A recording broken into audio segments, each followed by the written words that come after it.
হরে কৃষ্ণ। আজকের পর্বে আপনাকে স্বাগত জানাচ্ছি এবং আপনার চরণে কোটি কোটি দণ্ডবত নিবেদন করছি। আজকের আলোচনা পর্ব হচ্ছে, দেখুন আমরা বিভিন্ন মানুষের সঙ্গে সম্পর্ক করে থাকি, বিভিন্ন মানুষের সঙ্গে আমাদের সম্পর্ক হয়, কিন্তু সেই সম্পর্ক কিছুদিন যাওয়ার পরে কোনো মানুষের ক্ষেত্রে সম্পর্কটা নষ্ট হয়ে যায়, সম্পর্ক টিকে না। কেন নষ্ট হয়? এর কিছু কারণ আছে। সেই কারণগুলি নিয়েই আজকের পর্বটি আমি এখান থেকেই শুরু করছি। কারণগুলি জানুন, সেই কারণগুলি জানার পরে সেগুলো থেকে বিরত থাকুন, তাহলে নিশ্চয়ই সম্পর্ক ধরে রাখতে পারবেন যে কোনো ক্ষেত্রেই। আসুন পর্বটি এখানে আমি শুরু করছি, সঙ্গে থাকুন। দেখুন, সম্পর্ক নষ্ট হওয়ার মূল যে 5টি কারণ, সেই 5টি কারণ আমি আপনাদের সামনে তুলে ধরব। 5টি কারণের মধ্যে আপনার সেই কারণগুলির সঙ্গে আপনি মিলিয়ে নেবেন যে এই 5টির মধ্যে আমার মধ্যে কিছু আছে কি না। যদি থেকে থাকে তাহলে সেখান থেকে সরে আসবেন। সেই 5টি কারণের প্রথম কারণটি প্রথমে আমি উল্লেখ করছি। প্রথম কারণটি হচ্ছে অহংকার বোধ। কোনো কিছু নিয়ে আত্ম অহংকার করবেন না, কোনো কিছু নিয়ে আত্ম অহংকার করবেন না। যার সঙ্গে আপনার সম্পর্ক আছে তার কাছে গিয়ে, তার সামনে গিয়ে আপনি কোনো রকম আত্ম অহংকার বোধ দেখাবেন না, সেটাতে সম্পর্ক নষ্ট হয়ে যায়। সেটা বলবে যে এর আত্ম অহংকার খুব বেশি, এর সঙ্গে না মেশাই ভালো, তাই না? এই যে ব্যাপারটি আছে, এই ব্যাপারটি থেকে দূরে থাকুন। আরেকটি কথা বলে রাখি, যে অহংকার বোধ করছেন, সেই অহংকার বোধ না করে যদি কোনো মানুষের সঙ্গে সম্পর্ক গড়ে উঠেছে, সেই মানুষের সঙ্গে যদি কোনো ভুল বোঝাবুঝি হয়, তাহলে সেটা দ্রুত মিটিয়ে ফেলুন, তবেই সেই সম্পর্ক আপনার টিকে থাকবে। এটা প্রথম কারণ আমি বললাম আর কি। এবার দ্বিতীয় কারণ যাই। দ্বিতীয় কারণটি হচ্ছে সেই যে যার সঙ্গে সম্পর্ক আছে তার সব বিষয়ে আপনি নাক গলাবেন না। প্রত্যেক বিষয়ে আপনি কথায় কথায় তাকে পরামর্শ দেবেন না, নাক গলাবেন না তার সঙ্গে, তাতে সম্পর্ক কিন্তু নষ্ট হয়। তার থেকে এক কাজ করবেন যে এই নাক গলানোর অভ্যেসটা আপনি ত্যাগ করুন। ব্যক্তিগত স্বাধীনতা প্রত্যেকেরই আছে, ব্যক্তিগত স্বাধীনতা প্রত্যেকেরই আছে না? তাই ব্যক্তিগত স্বাধীনতাতে হস্তক্ষেপ করবেন না। ব্যক্তিগত স্বাধীনতা আপনি তার ব্যক্তিত্বতে আপনি আঘাত করবেন না, তাকে পূর্ণ স্বাধীনতা দিয়ে রাখুন।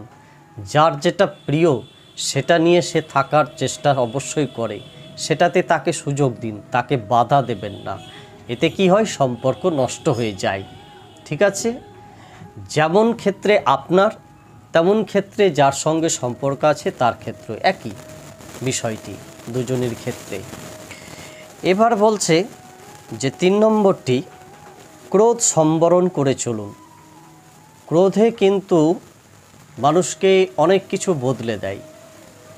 মানুষের মধ্যে যে রাগ, ক্রোধ, এটা মানুষের অনেক কিছু বদলে দেয়, মানুষের জীবনটাকে ছাড়খাড় করে দেয় এই ক্রোধ কিন্তু দেখাবেন না। যার সঙ্গে সম্পর্ক আছে তার সঙ্গে আপনি ক্রোধ দেখাবেন না। ক্রোধ অবশ্য সম্পর্ক বলতে কি, কোনোভাবে আপনি ক্রোধ কাউকে দেখাবেন না, আপনার রাগ দেখাবেন না, কারণ আপনার রাগ দেখার জন্য কেউ বসে নেই।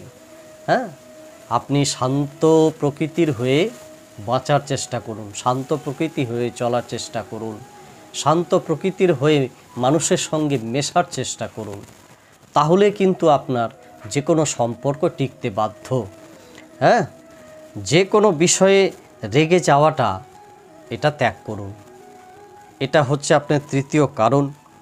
এবার চতুর্থ যে কারণটি আমি প্রকাশ করছি, যে ঘটনা একবার ঘটে গেছে, ধরুন অতীতে কোনো ঘটনা ঘটে গেছে, সেই ঘটনার জন্য আর যার সঙ্গে সম্পর্ক ছিল তার সঙ্গে একটু মনোমালিন্য হয়েছিল, সে বিষয়টা কিছুদিন যাওয়ার পরে আবার মিটে গেছে, আবার সম্পর্কটা তৈরি হয়েছে।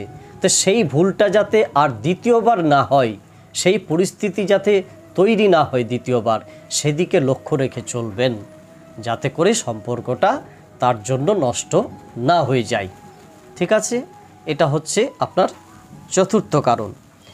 এবারে 5 নম্বর যে কারণটি আমি বলি, কথায় কথায় যার সঙ্গে সম্পর্ক আছে, কথায় কথায় তার সঙ্গে মানে এমনভাবে চলবেন, তাকে সন্দেহ করে চলবেন না, কথায় কথায় তাকে সন্দেহ করবেন না। সন্দেহ এমনই একটা জিনিস, সেই সন্দেহ কিন্তু মানুষকে অনেক দূরে দূরে সরিয়ে দেয়। মানুষে অনেক বিভেদ সৃষ্টি করে এই সন্দেহ জিনিসটা। কথায় কথায় সন্দেহ করবেন কেন? তার থেকে এক কাজ করবেন যে খোলামেলা আলোচনা করুন। খোলামেলা আলোচনা করুন যে এটা আমি মনে করছি যে এটা হয়তো ঠিক নয়, কিন্তু মানে তুমি এটা করলে, কেন করলে, বা আপনি এটা কেন করলেন, আমি কিছু বুঝতে পারলাম না। হেসে হেসে বলুন, তাকে প্রেমের সঙ্গে বলুন, ঠিক আছে, ভালোবেসে বলুন, সম্মান দিয়ে বলুন যে এটা আমি কেমন যেন একটা আমার মনে হচ্ছে যে কাজটি আপনি করলেন, যে কাজটি তুমি করলে, ঠিক আছে, বা যে কাজটি তুই করলি। সম্পর্কতে অনেক এই হয়, সম্বোধন হয়, আপনি, তুমি, তুই, যাই হোক না কেন, সেই বিষয়টি আপনি তার সঙ্গে খোলামেলাভাবে আলোচনা করুন, কিন্তু সন্দেহ নয়। সন্দেহ কিন্তু মানুষকে অনেক নিচে নামিয়ে দেয়, এই সন্দেহ অনেক নিচে নামিয়ে দেয়। তাই দেখুন, এই যে 5টি বিষয় আমি বললাম, এই 5টি বিষয় থেকে আপনি একেবারে দূরে থাকুন। 5টি বিষয় যদি আপনার মধ্যে থেকে থাকে, এই 5টি বিষয়কে এখনই পরিবর্তন করুন, সম্পর্ক ঠিক রাখুন। কারণ মানুষের পাশে এসে দাঁড়াক, এটা কিন্তু মানে প্রয়োজন। মানুষের জন্যই কিন্তু আছে। মানুষের পাশে থাকাটা প্রয়োজন, জরুরি আছে এটা। উভয়েরই প্রয়োজন আছে, বেঁচে থাকতে গেলে উভয়েরই প্রয়োজন আছে। সমাজে প্রত্যেকেরই দরকার, তাই না? তাই আসুন, এই পর্বটি আমি এখানেই শেষ করছি। ভালো থাকুন, সুস্থ থাকুন, সুস্থতা জীবন আমি কামনা করছি। হরে কৃষ্ণ, ভালো থাকুন।